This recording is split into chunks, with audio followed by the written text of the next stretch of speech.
I would want us to take a moment of reflection for our colleagues who are just as fighters as ourselves, just as involved as you are, just as hopeful as we all are, but we fortunately lost them along the way.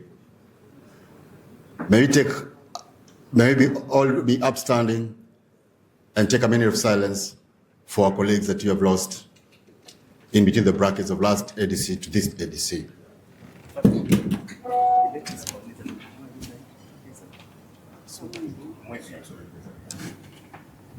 A moment of silence.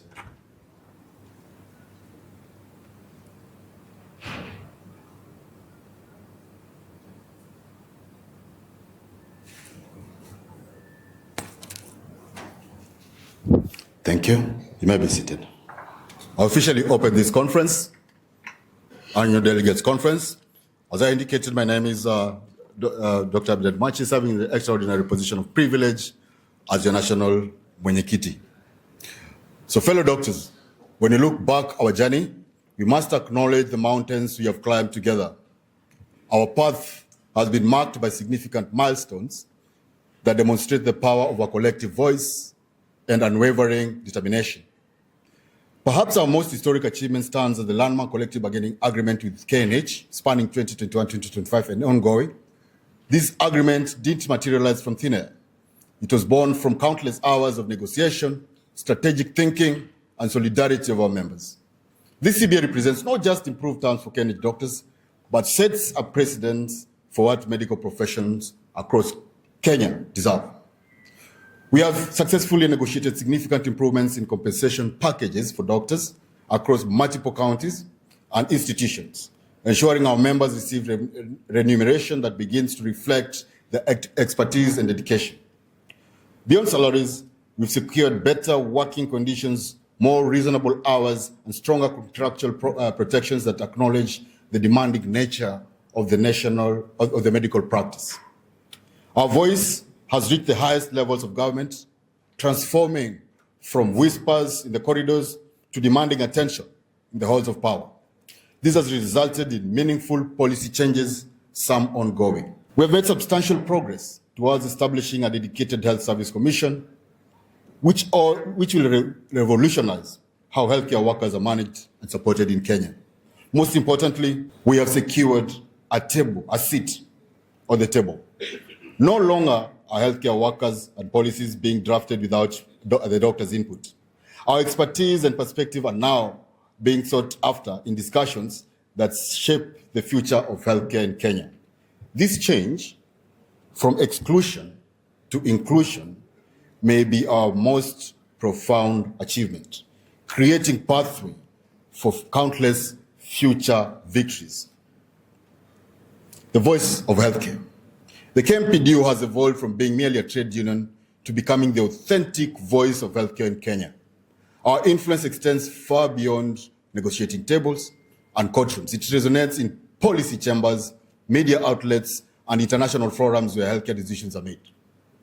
Our strategic approach to policy formulation and implementation has transformed the landscape of healthcare governance. We have successfully positioned ourselves as an indispensable stakeholder. This isn't just about securing a seat on the table.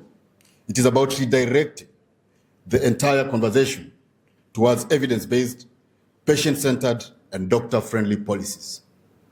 We have cultivated powerful partnership with stakeholders across various sectors, from governments to international organizations. These alliances have amplified our voice and extended our reach, allowing us to advocate more effectively for both our members and the patients that we serve.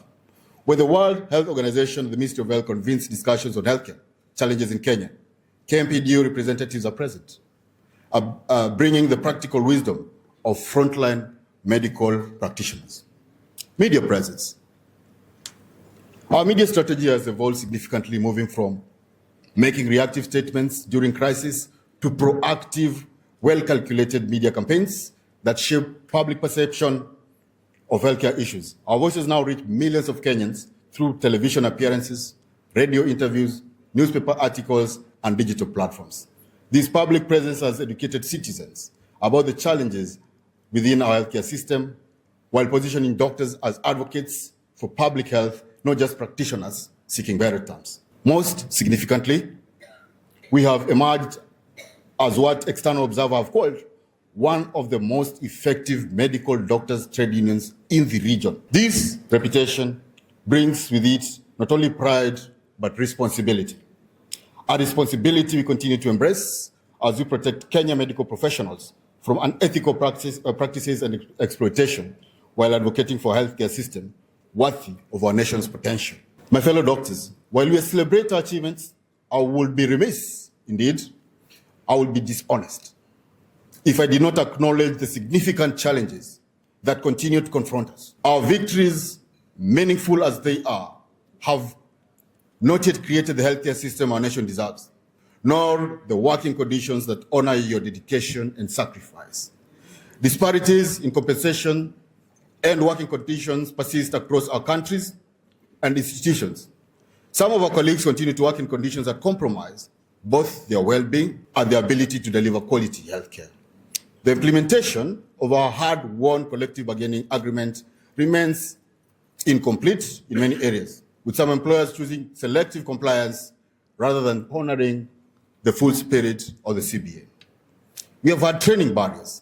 Access to specialized training and professional development opportunities remain inequitable. Many talented doctors find their career progression stalled by bureaucratic obstacles, financial constraints, and geographic limitations. This not only frustrates individual aspirations, but deprives our nation of specialized expertise. Mental health crisis. The psychological toll of medical practice in resource-constrained settings continues to mount. Burnout, depression, and anxiety affect too many of our colleagues, yet institutional support for mental health remains woefully inadequate. The culture of stoicism that pervades our profession often prevents doctors from seeking help. Infrastructure deficits have also been occasioned by a stringent budget from the exchequer. We've had implementation gaps. Too many agreements remain partially implemented or completely ignored by the takers. The pattern of negotiation followed by selective implementation undermines trust and requires constant vigilance from union leadership, energy that could be directed to other proactive improvements. These challenges are not mentioned to dampen our spirits, but to acknowledge the reality of many of you face daily. Your union leadership sees these struggles, we understand them, and we remain committed to addressing them with the same determination that brought us this far. From a union that started at a petrol station in Hurlingham to a union that has grown in leaps and bounds to sit at the table of decision-making, to a union that was asking for crumbs thrown under the table, to a union that asked for the full menu of our rights.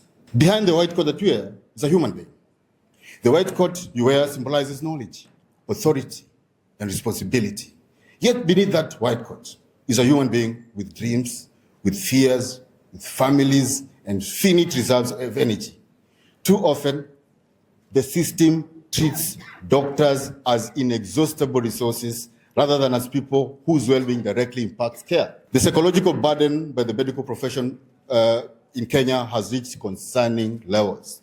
Many of you witness suffering daily, making life-altering decisions under immense pressure, and face the limitations of working in under-resourced systems, all while remaining the composure and confidence that your patients need.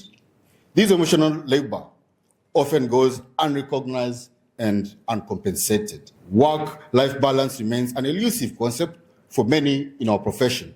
Extended shifts, perpetual on-call duties, and the invisible work of keeping abreast with medical advances all erode the time value of personal rejuvenation and family connections. The notion that dedication to medicine requires sacrificing personal well-being is not just antiquated, it's dangerous. I'll end by talking about a strategic vision briefly. Standing at this pivotal moment in our union's history, we must look beyond the immediate challenges to envision the future we want to create for our union and the profession at large. Our strategic vision encompasses 5 key pillars that will strengthen our organization and expand our impact for the years ahead. We are developing healthcare leaders through mentorship programs that will equip the union with leaders after us, because we cannot run in perpetuity. We are developing models for financial sustainability using technology integration, WhatsApp, to effectively communicate with members to appraise them on our issues. My fellow doctors, as we conclude our reflection, I invite you to lift your gaze beyond the immediate concerns of our profession to the broader horizons of Kenya healthcare. Our mission extends beyond securing better terms for ourselves. It encompasses the transformation of a healthcare system that currently fails too many times. Healthcare is a right. We have to revitalize the public healthcare. We have to revitalize the training system of our postgraduate students. We have to ensure that the health sector is treated as not as a consumption sector, but as a progressive sector that contributes to the economy equally.